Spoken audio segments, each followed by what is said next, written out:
97th episode, and we're excited to be back. I'm excited to be back. It's been a little bit, been traveling a ton, as has our guest tonight, Mr. Tom Slocum, the founder and CEO of the SD Lab, also recently named one of the top cold calling voices on LinkedIn. So congratulations to Tom. He's been at SaaStr and he's been over at Dreamforce. He works with some cool companies like Apollo and Sales Assembly and Leadium as an advisor and all this kind of good stuff. Guy knows what he's talking about. And we were chatting actually at Dreamforce the other day, and Tom's put together this sort of sales playbook program and course and all this kind of stuff. And I said, hey, maybe that would be like a good thing to talk to the GTM United group about and walk everybody through your playbooks. And he agreed to be here. So we're excited to have Mr. Tom Slocum. What's going on, buddy? What's going on, y'all? Very exciting. Thank you for that powerful intro. It's a lot, which is a blessing in disguise. But yeah, it's been good. Today is my 1-year work anniversary. So like I told you, I didn't think of a better way to top it off with coming to Tequila Tuesday and hanging out with you and the community. So very excited to talk about a topic very dear to my heart, which is sales playbooks. Right on. Congrats on the 1-year anniversary, man. Take it away. Thank you, sir. Know some familiar faces, all of y'all in here. So good to see you. Met a few of you at SaaStr, Dreamforce, have interacted with you through content before. So if you have any questions, feel free to drop them in the chat. I'm going to make this very light, just talk about this stuff. Feel free to ask questions. But we're just going to dive into why, as an organization, is it so vital to actually put in the time and effort to build out a sales playbook. And then also kind of what versions are there? Because when you say sales playbook, there are a lot of different variations and ways you can go about it. So we're going to talk about them. I'm going to show you what to put in them, what not to put in them. And then I'm even going to show you a few examples that I've built over the year with my clients. And then I'm going to show you at the end a little special thing just for you all that you can pick up if you are looking to start building your own playbook. So we'll get right into what is a sales playbook, right? Why is it important? What it is it's a structured approach to your selling and your going to market strategy, enabling team alignment and improving your overall sales performance. Most of you being founders, VPs, your team's running amok. They're kind of all over doing their own thing. Or you've been a founder and for the past year or two have done everything, but never documented, never really showed the process. And now you're looking to bring in hires, and we all know what's going to happen. They're going to need babysitting. They're going to need their hand held. And every day they're going to be pinging you about stuff. And it really takes you away from working on your business. And now you're in it. You're working in your business, having to manage that. So when you're able to take your brain, put it on paper, give them everything they need, you're able to align that alignment and improve their performance in the way that they're going to sell for you. The other thing is it's good for documenting best practices, right? So from this, again, you're documenting the way they should be doing things. What are some examples of that? And then they're able to really just focus on selling and closing deals instead of dealing with, getting caught up in the administrative task or, hey, Scott, how do I put in an opportunity? Or, where do I go for this? And in real time, they need that stuff at their fingertips. Otherwise, you see your process slow down and you see them getting caught up. And then also, you need a sales playbook that's actually customized to your org. You see a lot of companies push out their methodology, their things, and sure, that's a great way to bring it into the org.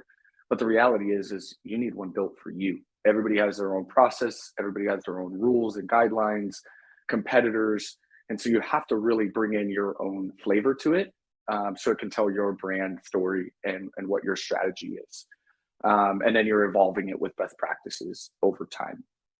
And then there's, like I said in the beginning, there's a couple different playbooks, right? You can do purely a sales playbook on outbound, where you just build a few slides, you put a few things together that help the team in cold call scripts, email templates, buyer personas, things of that nature. And then you could build out a full playbook for the entire top of funnel, middle of funnel, and end of funnel, to where you have a very well-versed, 70 to 100 page playbook that is interactive and something for the team to use. Before we jump in, I want to make this dialogue and interact. Do any of you in this room already have a sales playbook within your org now? You could drop a 1 or say yes in the chat. How many of y'all are already using one? Thanks to Scott. Scott knows. Scott knows as well. We like these. These are fun. That was pretty funny, Emma.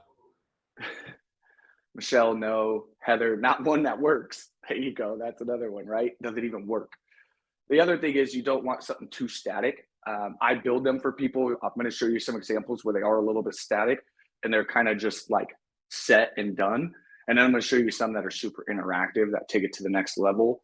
But you want something that is searchable.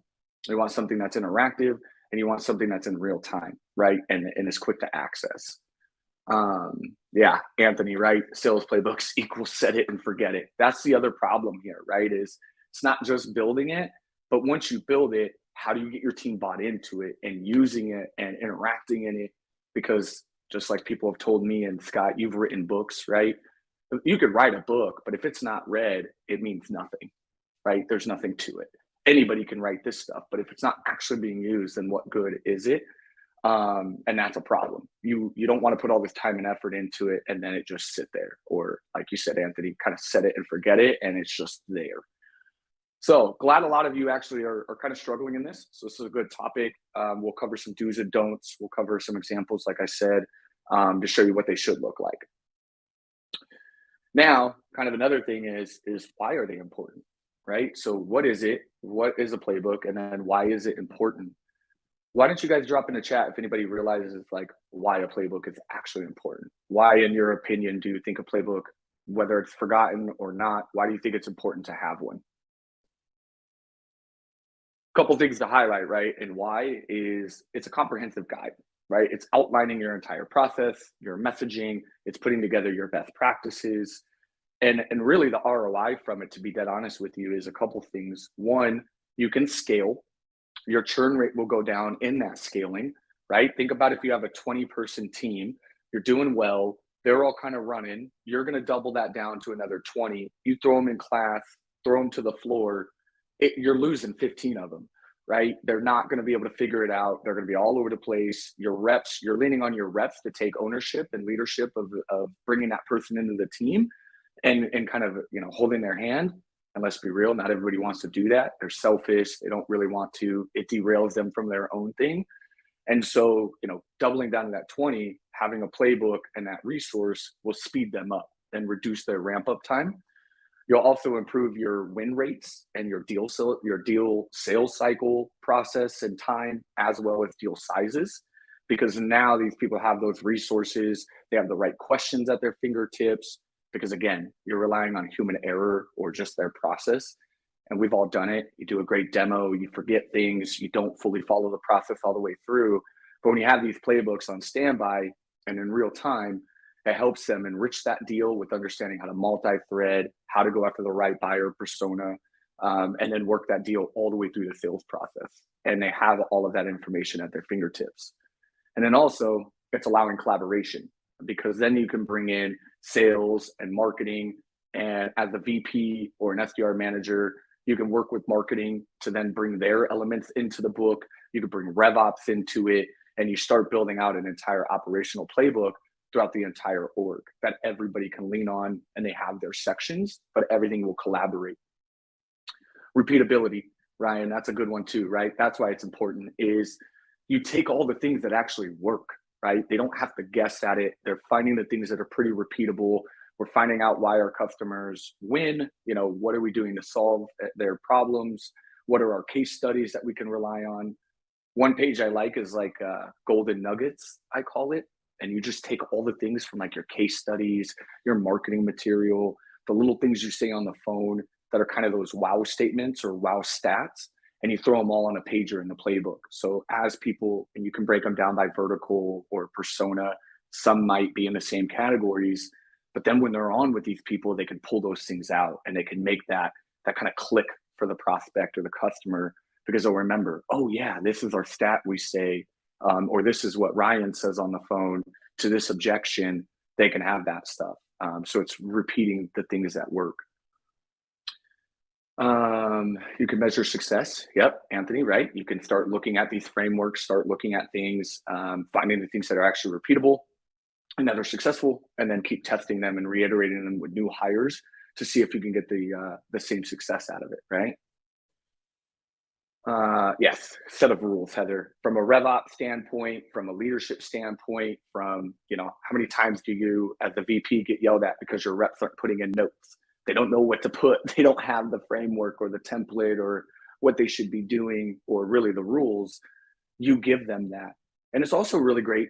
And this is a bad way to look at it, but it's also great for accountability and hiring slow, firing fast, right? Because a lot of times I can't hold somebody accountable if that stuff isn't out there and we're just kind of running amok. And it's like, you should be doing this. And they're like, yeah, whatever.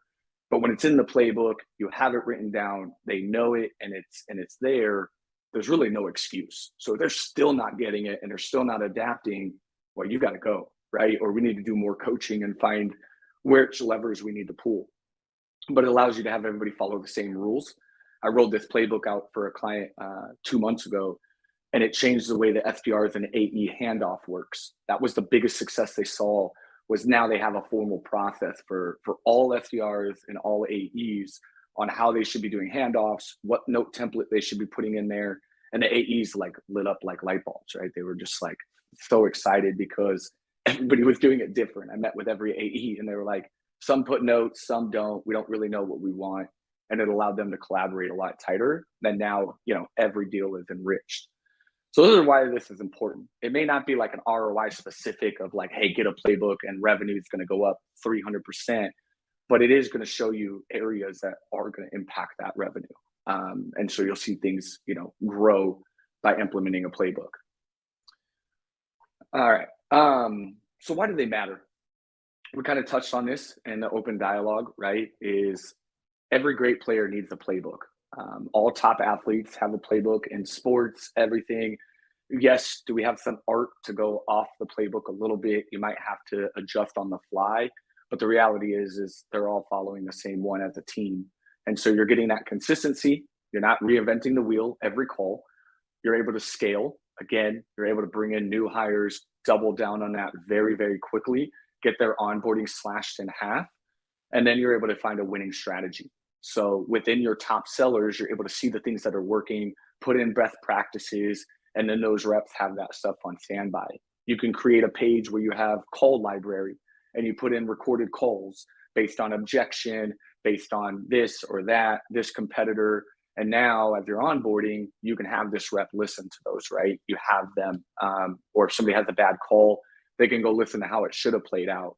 And you have it right there as a resource. And so those things will help others be able to replicate what your top performers are doing and contributing to the playbook. So now what we're going to talk about is what goes in a playbook and what doesn't, because I think this is the biggest thing is, okay, do I need to add all this stuff? Do I need to put all this in here? I've worked with some clients where they want to turn this thing into like a 300-page book, and it's like, it's not for everything. So there are a couple things you don't want to put it in, and there's things you want to highlight. What you really want to focus on and what's the secret sauce to a playbook is some of the things you guys highlighted, which is simplicity. Quick reads equals quick wins. You got to remember, your team is in the trenches, live on the field. They don't need something that in a call is going to take them 8 clicks to get to a Google Drive or over to the LMS and do this. All of that stuff is just going to basically disrupt them. So you want to put everything in one quick read for them to be able to digest. Testimonials, that's always another thing you want in your playbook. Nothing speaks louder than showing your case studies, showing your competitors in there, the things that you have done with the right clients around that persona. So when they're on the call with that persona, they can pull up, how many times have you guys hired reps and they get on the phone and they can't really draw their case studies. And you're like, if we had just said this, we probably could have got them. Or they don't really know who you're working with. This is a great way for them to have those pagers and leverage them when talking to the right people. And then clear call to actions. Within the playbook, they know exactly what the next play is. It takes them through the entire process to where they shouldn't have any questions. And so they're able to, know exactly how to use this and what to do next. Then you look at some things you want to put in it and some things you don't want to put in it. Number one, you guys want to put buyer personas. How many of you have actually created your top 3 buyer personas within your org? And what I mean by that is you actually identified who you should be talking to, the 3 roles, their aspirations, their pains, their goals, what they like to hear, and where your product differentiates in solving any of those things. How many of you have done buyer persona exercises for your sales teams? Cool. A lot of you. Anybody not do it? Who hasn't done buyer personas and needs to? Don't lie. I'm going to call on one of you. I know one of you haven't done it. Look, nobody wants to admit it because they know it's a problem. That's the worst, right? You want to know and have clear direction as to who you're actually speaking to. Being a founder myself, right? My first 3 months was a little rough. It took a minute to figure out that persona. So I get it. You're still trying to figure out where you fit, what market fit looks like. But once you start seeing what's repeatable, which clients and people will actually want to speak to you, which is the actual decision maker. Because the other thing is we all think we know our buyer persona, but what is it really? Who's actually signing the dotted line in your deals? Who's actually being impacted by the deals you're running, right? That's your buyer persona. For me, it's early stage founders, VP of sales, and a CRO. Those are the 3 people that I will target. I know their world inside and out. I try to understand where they're at. And then I let my reps know, hey, this is who we're talking to, and here's how we fit into their world, right? The other thing you want to put in is clear sales process steps. Always be closing. So in here, in your playbook, you want to put out the entire sales process. This one's tough. I have to interview founders and VPs often on a Zoom and just kind of let them talk. So if it helps you, just kind of jump on a Zoom, record your sales process, kind of talk about how do you get the deal all the way to close? What are those steps? And then you can start working backwards and creating that kind of process down. So when they're going to market, they can answer those questions for the prospective clients, right? They're like, what's next? How does this work? What are you doing? And then they know how to operate internally so they don't miss anything. They're not updating records appropriately. They're not putting in the right statuses. Scott, you've probably seen this. I've seen this, right? People put in different things in different stages and they're not actually aligned. Someone puts it in discovery, another person thinks it's in negotiation, but yet they're at the exact same point in the sales process because they're just not clear as to, unfortunately, what each one means. So you want to document that, really show them what's needed in each stage, what the stage means, and then what you would need in order to consider that moving to the next stage. And then what are we going to do to support that next stage and document all of that. So your AEs and your SDRs know exactly what's going on. A couple things you don't want to put in here: jargon and complex lingo. You do want to keep it simple, keep it real. Again, this is going to be a playbook and you are going to have some company stuff in it and you're going to try to show them, but keep it real. It's just a playbook for them. Keep it very, very simple. Don't make it over complex. Don't be building out a crazy amount of pages. Just give them what they need. There is going to be things where, as a leader, in between that playbook and your team meetings and your day-to-day, you're going to fill those gaps. So just know not everything needs to go in here, and you don't got to overcomplicate the process because, again, you don't want to overwhelm them, right? Onboarding, they're like, this is too much. Just keep it very simple and clean for them. And then another thing you want to do is outdated data. If it's old, it's got to go. If you already have a playbook, go through it.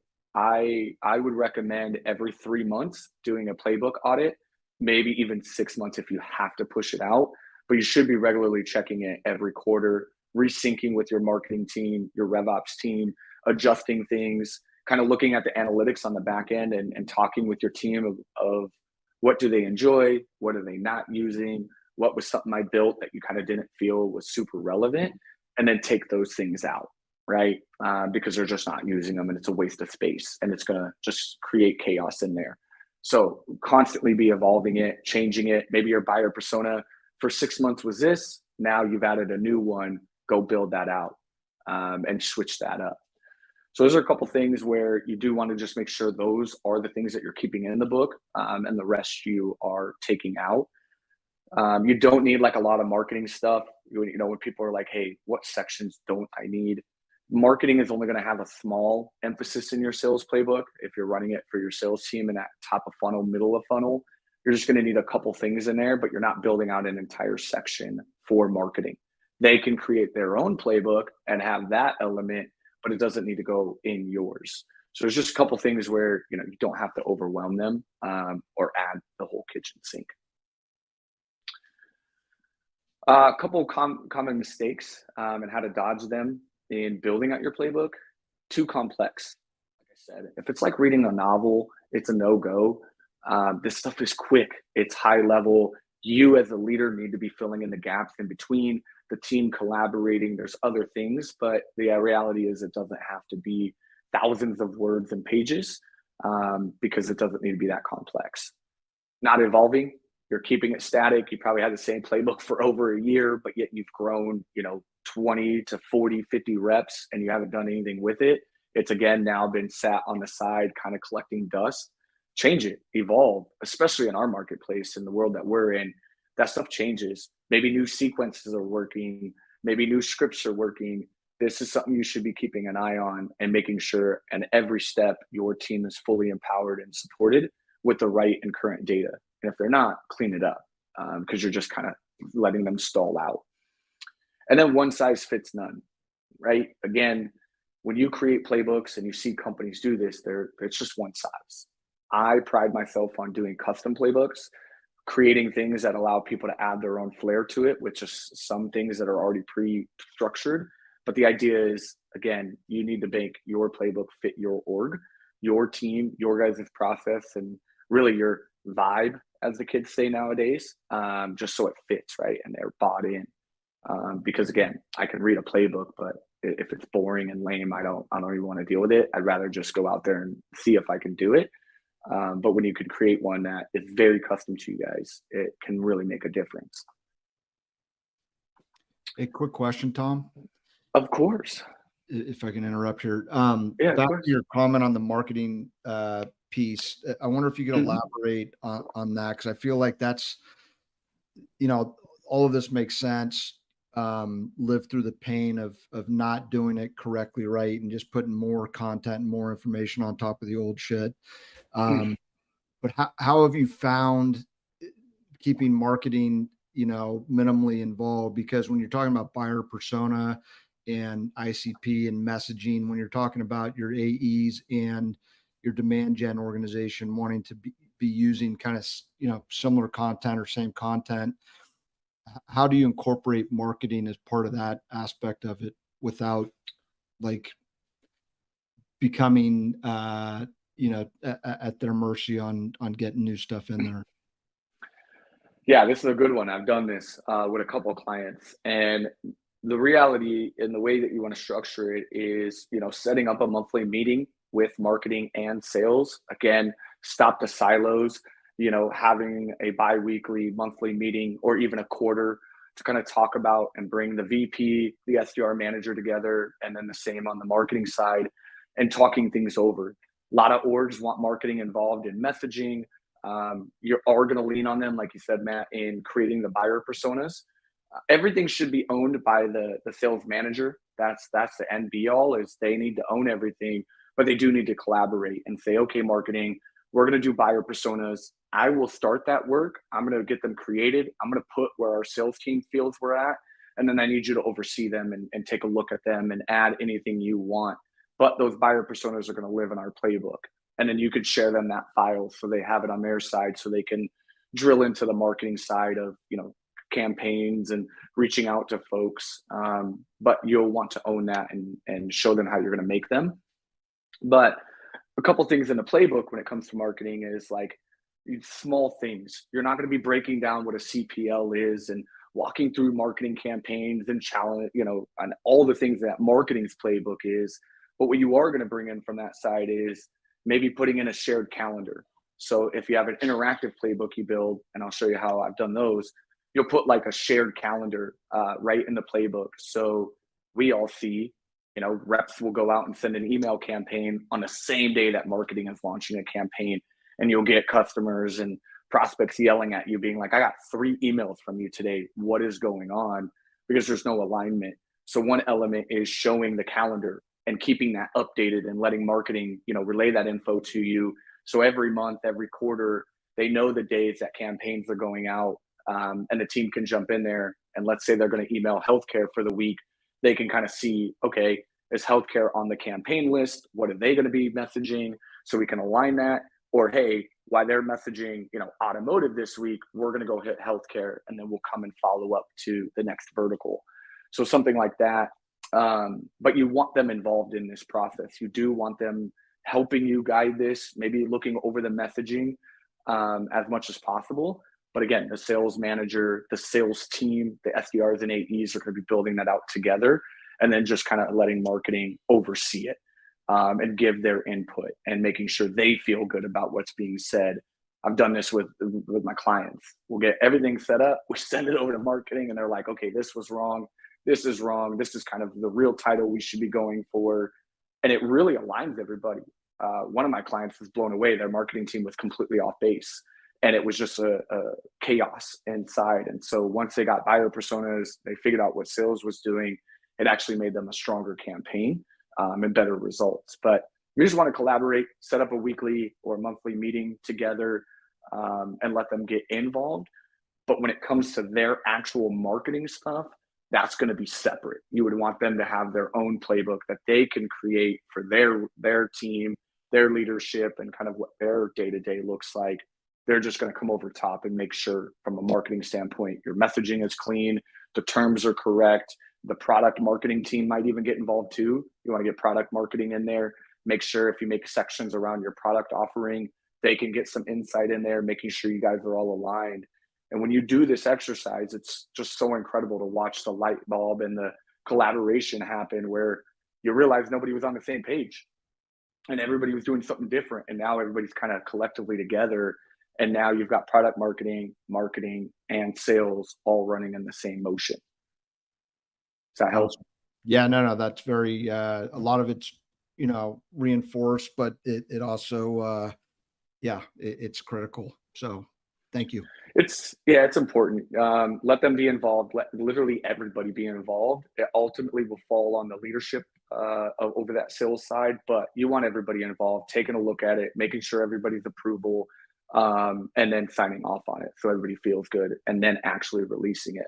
So it is a little bit of time consumed, right? That's why people don't like doing these, is because you got to do a little market research. You got to get marketing involved. Might delay the process. Like you said, you're like, hey, I need these buyer personas, and they're dragging their feet on it because they're not doing the research or putting in what they need. So you got to kind of stay up on it and make sure that everybody has clear steps and what you're actually looking for them to do. Or tell them, hey, I'm just going to do it. And if you have anything later that you'd like to change, just shoot it over to me. But I got to get this rolled out with what we do have, and guiding that through the process.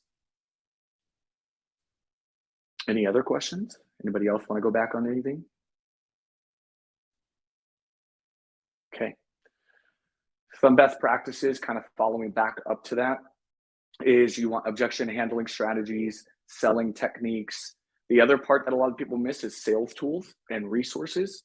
There's another section to your playbook at the end where you're actually going to provide them all the resources they need also outside of the sales process. So if you're running Apollo or HubSpot or any tech, making pages for that.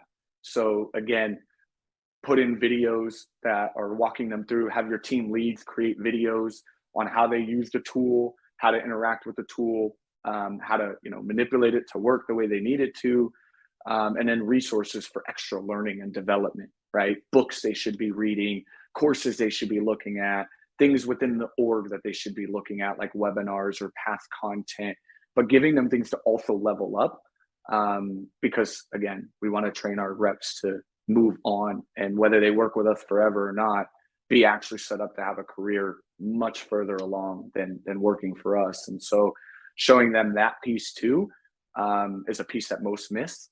It's just sales stuff. It's just all the sales content, but make sure you're empowering them as individuals. Maybe nowadays you have a mental health section that walks them through how they can avoid burnout the PTO process, things that they should be doing.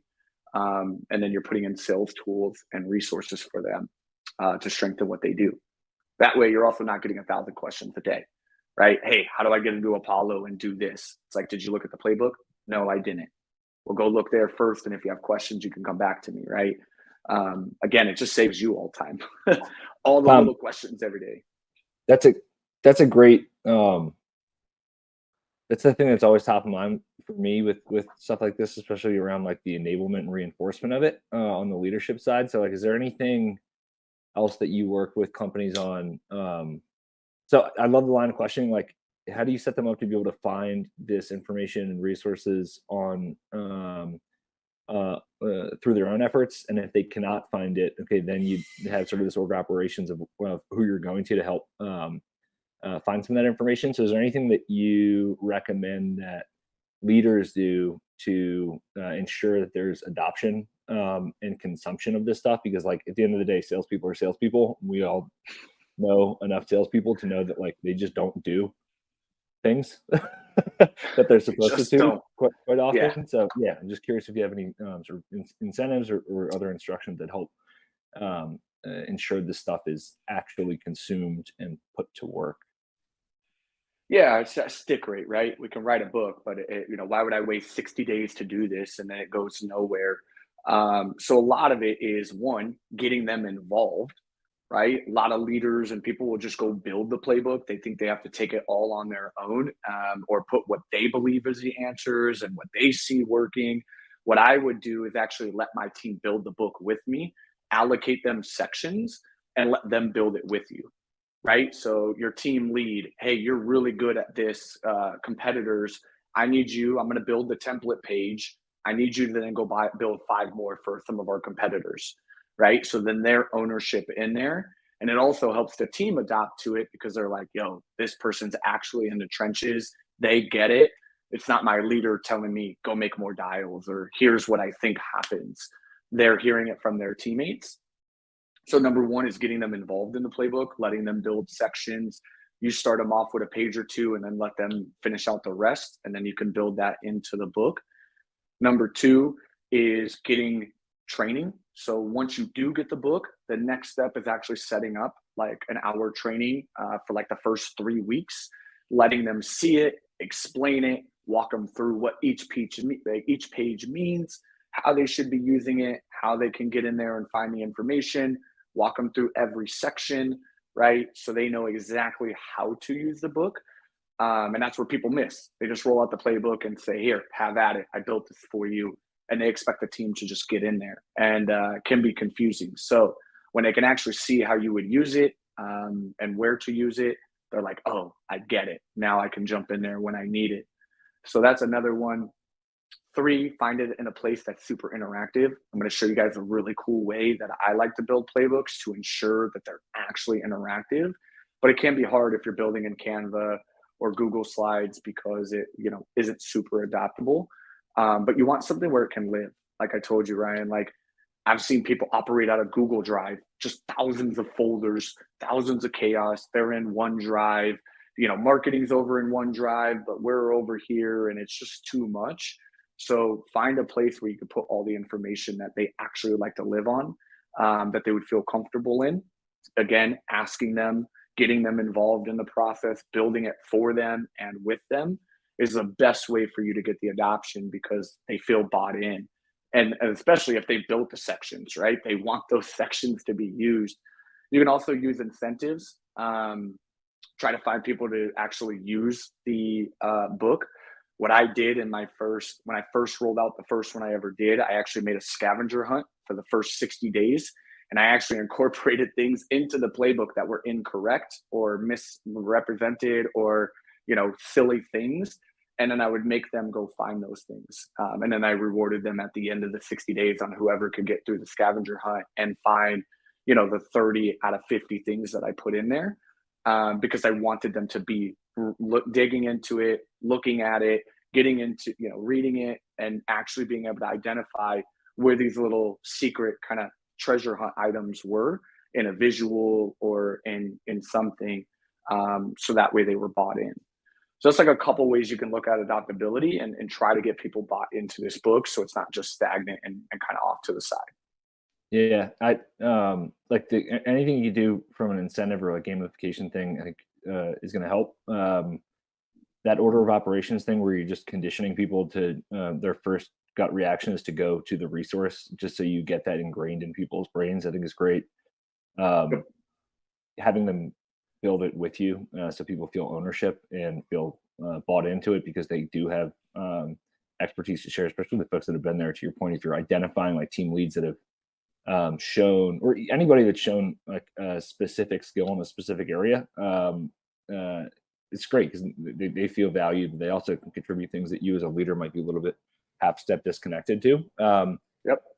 The one thing that I wanted to like reiterate, because I've seen this happen a ton and I definitely experienced it early in my leadership experience, was the idea of having that recurring cadence to actually make sure that it's being updated. Because I found like so many people, especially in a new role, especially if you already have some sort of playbook that you're bringing to the table and you need to adjust it, like you get in and you have a lot of excitement and then you're ready to build all this stuff out. It's going to be super useful and actionable for reps, and then fucking life hits you and you have to go through all of the crazy shit you have to go through as a leader, and that thing sits there, and what you wanted updated once a month or once a week then turns into once a quarter. And if you don't have that, one, I think cross-functional, like to your point, getting other departments bought in and a cadence to consistently go in and fucking pressure check whether or not this stuff is relevant, whether or not people are using it, it's just going to sit there. So I think that is like huge to hold leaders accountable to actually making sure the stuff is getting updated and getting worked. So I think that's great, man. Yeah, and when you allow others to get, can I say one thing? You don't have to pressure test it as often to ensure people are using it, when as a leader, you're actually consistently coaching and training and working with people every single day. Then you know. That's it. And then you're I don't want to use the word enforcing it, but like it's just naturally being reinforced to use this because let's say everybody here is one of my reps. It's like I'm talking to you about this every day. We're working on this pitch. We're working on this motion. We're working on this objection. We're rewriting these emails. It's like, you see what I'm saying? When we don't coach or train as leaders, now you run the risk of what Ryan's talking about, which is this playbook becoming like obsolete, basically. Yeah, this is in your one-on-ones, right? You're looking over calls, you're pulling up the playbook, you're continually like using it as a benchmark, and then they like start buying into it because they're like, God, Scott on Thursday is going to bring up this damn playbook to me and I haven't looked at it all week, and he's going to see how I've been doing in my calls, pull up some, compare it to this, he's going to look at my notes, right? And those things are coming up in your one-on-ones to where you're going over the playbook and you're like, okay, what am I missing? Because I know on this page we have it this way. What do you think you're missing over here when I look at some of your stuff? And they're like, yeah, I haven't been able to do that or whatnot. So you're able to enforce it and they start just getting that behavior throughout that one-to-one coaching.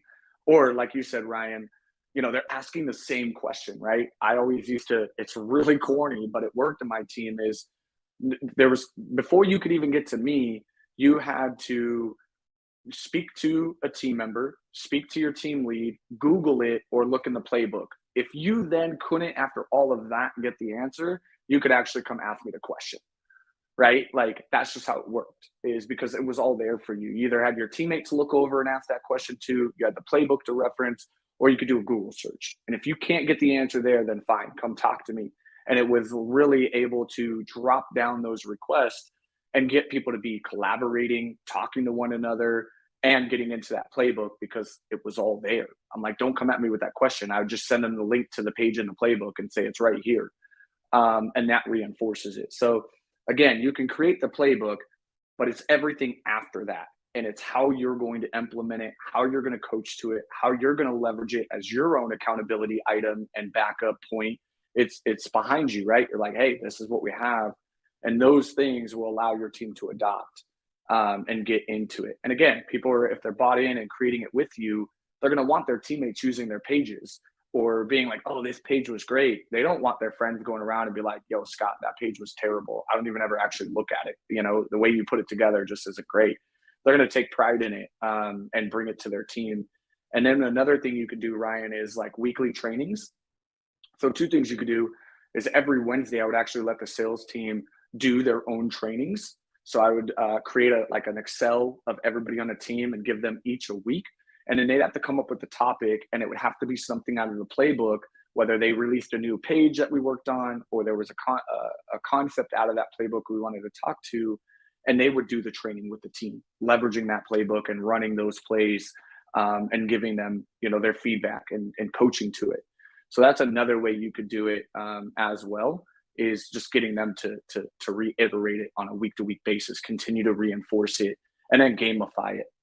So you do get people, because everything's about that first, what is it, 21 days to make a habit. So the real reality is in that first 21 days of releasing that playbook, that first 30 to 45 days, how are you going to get them bought in to making it a habit every day, using it every day? And then after that, you know, they're kind of just used to it now, and that's their source of truth with whatever they do. Good questions. All right. Yeah, if you answer their question every time, they'll never spend the time learning. Exactly, Anthony. That's the whole point of that, right? Is people are looking to just bail out. They see a point of frustration and they just walk right up. Scott, just tell me how to do it. I'm not going to tell you how to do it. Like the info is out there. Go figure it out. And that's going to make sure it sticks with you.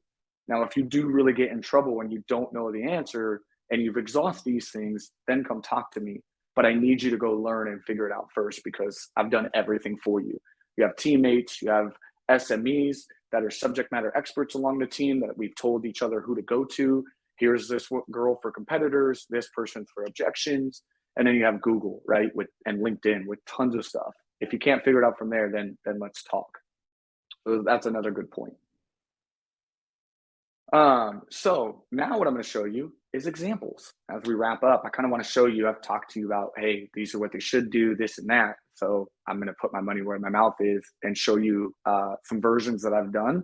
I'm going to show you some that I've built on Canva that are just very stagnant. They at least get the ball rolling if you're a smaller org, just until you can progress it up. I'm going to show you a secret called Google Sites that a lot of people sleep on. So if you have a Google Office account, this is a great way to build it for you and your team. And then I'm going to introduce you to one that is a digital product of mine that I have actually built for people like you guys to buy and just get going and at least have some resources. So the first one I'm going to show you is some Canva ones. This is a little bit cheaper route to go, super simple. Built them for a few clients. I have one of my own for the SD Lab for the SDRs that I put together for my team.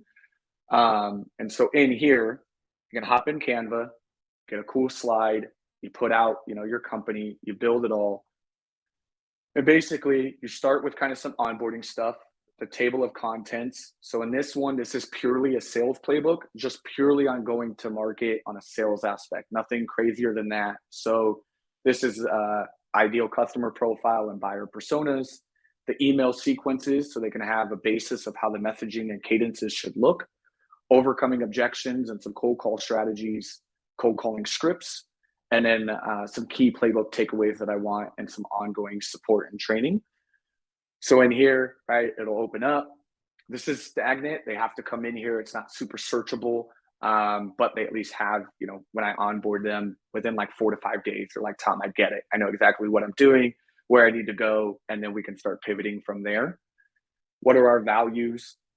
What's the DNA and culture of the company, right? The values, the obstacles, how we do everything. What's the life of the SDR? So again, they're able to understand what I'm actually holding them to, what they need to be focused on, what their weekly meetings will look like, the daily requirements. This goes back to that accountability point, because they've seen this, they know the accountability. If they're not hitting this stuff, again, in my coaching, I can say, you know what we need to hit, what's happening, versus me just throwing out a number and not documenting it. Then they can get into ICP and personas. So again, what is that? What do you need to understand about it? And then this is where I was talking to you guys. This is what I do for clients on building out their buyer personas. So we'll bring in marketing, we bring in the founders or the VP and the reps to just kind of understand, you know, who are these people? For me, this is a founder. This is a portfolio for them. This is their behaviors, what they want to hear, don't want to hear, aspirations, all that stuff. And then where I come in and I have my differators, right? So when I give this to an SDR and I'm like, go book me meetings, or somebody wants to help me, they exactly know how to talk to a founder and where we're helping. Same for a VP of sales, and then same for a sales development director or manager. All three of them have different goals. They have different things. They have different like sales language. So I need the people to be in the right mindset when they're reaching out. Then you get into email sequences. So this will then talk to them about our messaging. You can get in here. It would take them to a Google Doc where I've literally built out the entire sequence of messaging. So there's 7 emails here for them to review. Talks about what each touch point should kind of be focused on. And again, I'm not giving this to them and saying, just run this in a sequence and it should work. It's more of, here's what you should be looking at. Here's how I've messaged over the last year. Here's the ones where I've generated the most meetings from, and how you should close it out. And so they can plug these in, they can get it. They're like, oh, okay, I understand the messaging now. So you can have your reps throw stuff in here that has worked well for them in verticals or personas. And then it gets into like LinkedIn messaging. So I also like show them the playbook on connection request, if we got to go an in-mail route, you know, all these different ones for each persona. And then we get into like objection handling, some cold call strategies, and show them that, right? What are some best practices when getting on the phone? And then what are some objections I typically get? So again, this is good for you to show them what they're going to run against so they're prepared. They might have some pre-templated responses based on your best reps or what you've seen as you were out there as a founder talking to people, and how they can reframe that. And then you're going to give them like scripts, right? Here's a cold call script. Here's my opener. Here's kind of how I pitch the calls. And they have all this at their fingertips. And then in conclusion, right, what I want them to take from this book, and then where they can get more resources. So then it comes here and all that stuff at the end, right, for them to understand the expectations. So there's those. One that I did for another client, Kentic, they did their own buyer persona. So again, you guys can take those templates. Can I ask you a question here, Tom? I'm curious. Of course you can. Curious your opinion and that of everybody's. Okay. Do you find, has it been your experience that putting the work in and the effort to make it sexier, for lack of a better word, well designed and all this kind of thing, has any kind of impact whatsoever into usage or appreciation of it or whatnot? I'm asking this question like somewhat selfishly, somewhat tongue-in-cheek, because I am like the exact opposite human as you in terms of the design. Yeah. So like content wise, like I'm all substance, no style. Yeah. Right. But I'm looking at that template and I'm literally thinking to myself, like, that's a bazillion times sexier than anything I've ever built ever. Yeah. And I haven't even blown thinking to myself, does it matter? Does that effort to make it look nice actually matter? Kind of an open-ended question. It could be a different answer for everybody. But that was what I was thinking. No, that's good. Feel free to drop in the chat if you think design would make you adopt a playbook or not, right? And again, content is going to be the key. But I'm going to show you something here that'll blow your mind and kind of answer your question, because we can see this Canva. It's not bad. It's super nice, right? It's built pretty. But now watch what I do on Google Sites and look at the difference here. So this is Google Sites. You guys can go right in the back of your Google Drive and build these. And this is actually the full same exact thing as these Canva, but over here in an interactive, fully designed playbook. So again, it's all beautiful. It's interactive. You can hit the search button. It's got Google Slides. It's got the content, right? This is much more visually appealing. for me to interact with. And so how did to I answer not your know question- this existed? Oh, this is a secret, dude. I'm giving you all this is it. I'm giving out the farm here. This is, All so right, I'll show you that this is one. wild. So I'm going to show you this one. So I did this for a client. They did the Canva at first, and they were like, Tom, we don't want it. Like, take it back. We want this one. So let me see if I linked them correctly. No, I didn't link them correctly. So let me stop presenting. Gonna follow the playbook, Tom. I gotta follow the playbook, man. Let me show you what I did wild, here. though. Yeah, Google Sites, it's free, so you don't even have to trip on it. There's no fee. You could even tie it to a custom domain, so it's actually published. And what I like about it is if you let anybody go in your company, once that's deactivated, they actually lose access to the playbook. So it protects it too, because once they exit, as long as you didn't publish it to a full URL, they can't get to it because it's only internal on the back end. So now, Scott, I'm going to show you what I did for Adoro when we moved from Canva, and I actually built them a full, they were like, yo, this is boring, even though it's visually great. So here, same things, org chart, the basics, their core values, their pillars, their demo, and their buyer persona, right? So now you get in here and look at the difference in this buyer persona than what you saw. So now visually and easier to digest. So now you see here, Digital Diane, she's still the same context as what we built in the other one, but now it says behaviors, right? Behavior, there's things, people are visual learners, they need something to tie to. So it almost just creates, some relevancy or something to stick to when they see it versus just the words. They could be like, oh, what was that picture? Or, oh yeah, I remember that section. And it kind of jogs their memory. So this again is that same Canva design I showed you, but now on an interactive. And I expanded it to where now there's discovery questions for this persona. Here's the objections they dealt with that. Here's the ideal prospect and the key value points. Those same messaging that I had on a Google Doc, now they come over here. There's 3 variations for the e-commerce role. And now here's the visual of it, right? So now it shows day 1, day 2, and all the emails are here for them to explore and look at and build off of. Same with the demo. All of this is visually stimulating for them to where now it's a lot easier to digest. I can type up here in the top and say, cold calling. It'll actually take me right to the section, right? And show me where to search that. Like I told you guys about ongoing support. Here's top book choices, videos, SDR blogs that they should be going to, creating an acronym document, right? All that stuff in your CRM. What is the little knickknacks that they need to know? Hey, what's MTD mean? I don't know that, right? So all your lingo's in here.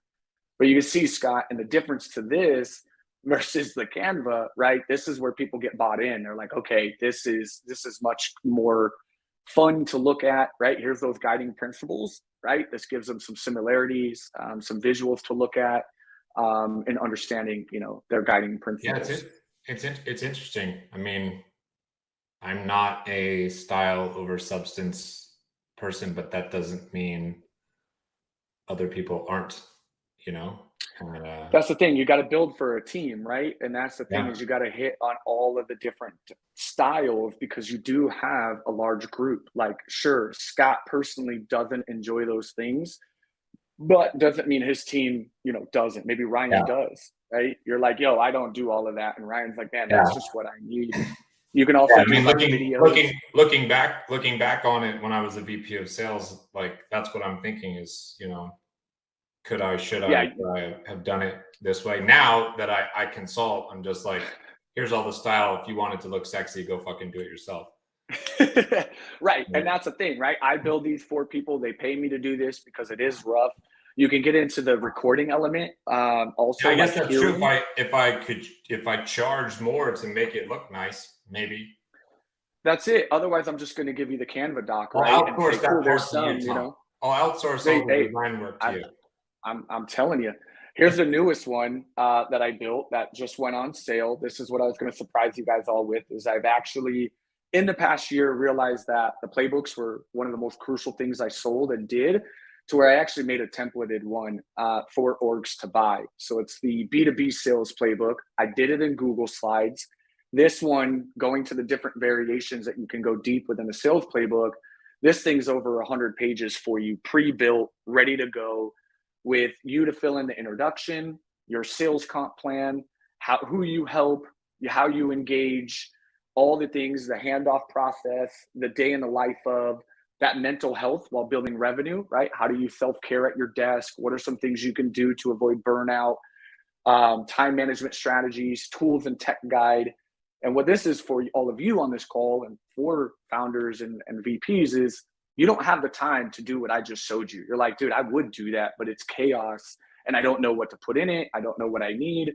This is actually pre-built for you with sections that you would fill in.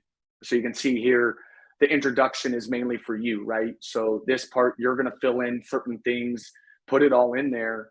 And then you're going to get into sections where I've already done everything for you, right? So you can get in here and start looking at demo request cadences. So how we engage, right? If you're doing inbound sales, I've already given you a method. I've already given you a cost per lead cadence. I've demo request cadence example. I've given you visuals, what goes in a sales cadence for your team. So once you buy this, you spend maybe 20 to 30% of your time going through it, adding in your own spice, your own company stuff. And then the rest is all here for you. The sections that they would need, how to go through a complete sequence, right? What that should look like, educating them on it, how they would build it. All of this is in here. So this is another one I just built for organizations to just go ahead and start running and giving you everything you need, right? I even put in my tab calling. If I do cold calling, right? What is that structure? It's a framework called tab. I break it down for you, even the example and the building blocks for your team to build on their own. But, this is to help you get off the ground running, and then you can slice this apart, kind of take out sections, add in more, put in your own spin to it for your company, and then do less work. And then you just get them fully active on this Google slide so they have everything they need. But everything is in here. My fetch method for social selling, all these things. So that's that full playbook as well. So you guys can see, all of that. And you can see, Scott, just the design makes it different. I had built this literally on just Google Pages, and it was boring as hell. And everybody I gave it to was like, I don't like it. It's too boring. It's just context. It's just information. But with the visual elements, it actually makes it a lot more prettier for them to be involved in and look at. But that's that playbook. So those are examples. Check out Google Sites. It's a slept on. It's an easy way to get started. It's pretty easy to get in there and start building out your pages, putting in elements. You can link Google Slides. You can link YouTube videos live in there. Everything is interactive. Or you can buy the B2B sales playbook I have and automatically get going and just structure it to your company.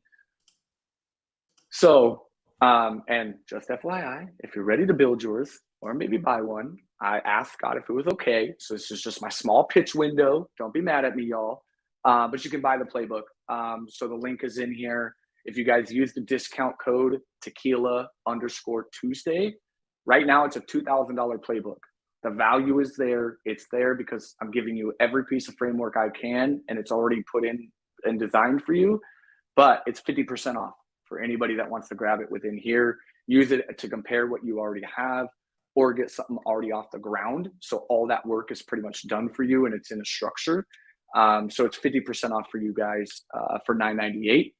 And I'll give you the link. Scott, do I just put that in the chat, right? There's a chat function. Yeah, you can put it in the chat. So if you guys go there, this is a landing page. You guys will see what you get in there. I gave you guys, it'll tell you exactly what's in here, what sections there are. And then you can use Tequila_Tuesday for that. All lowercase, Tom? All caps. Exactly as you see it on the screen, Scott. Just kidding. Not capital T, Tequila. We're actually technically both wrong because it's not all caps and it's not all lowercase. It's a mixture. All right. Well, I messed it up. That's fair. That's fair. That was on me. I should have made it sure it was. We're both wrong. There you go. The last thing I want to end on as we wrap up, check out that playbook, digest it. I think, it could do wonders for a lot of you who are just like, how do I pull this together?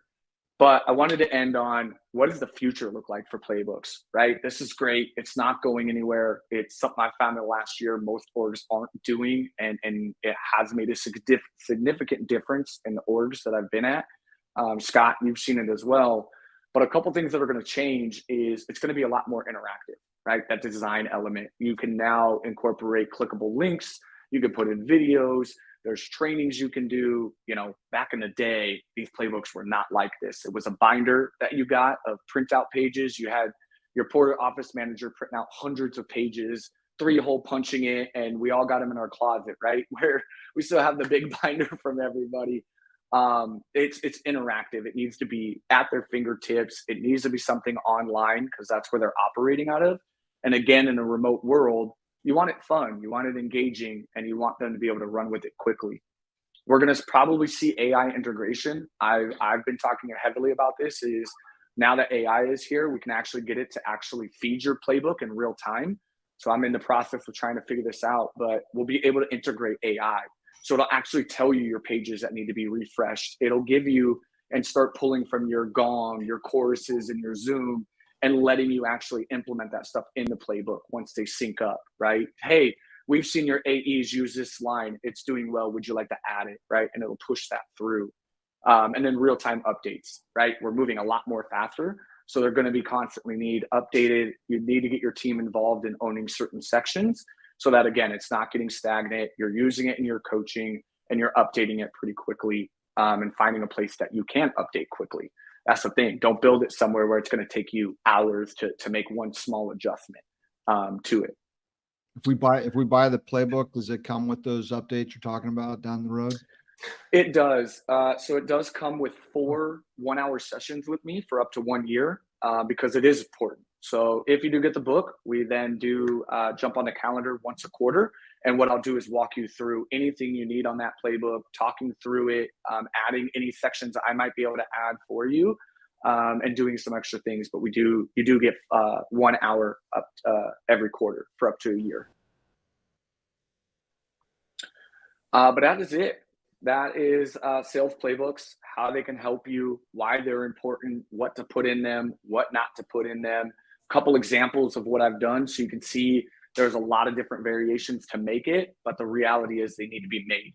If you don't have one, you need to get one, especially if you're scaling, onboarding, or just seeing your team not perform at a high level, and you're just tired of questions. A lot of you are like, I just want to work on my business, stop asking me everything. I just don't have the time to put it to paper. But this is me. Find me on LinkedIn, as most of you know. That's my link tree if you guys want to, see some articles I've done, other things. And then the website is the sdlab.com. All right. Well, that is it. Thanks so much, Tom. Appreciate you helping everybody out here. Thanks everybody for joining, and we will see you next time on Tequila Tuesday. Cheers, everybody.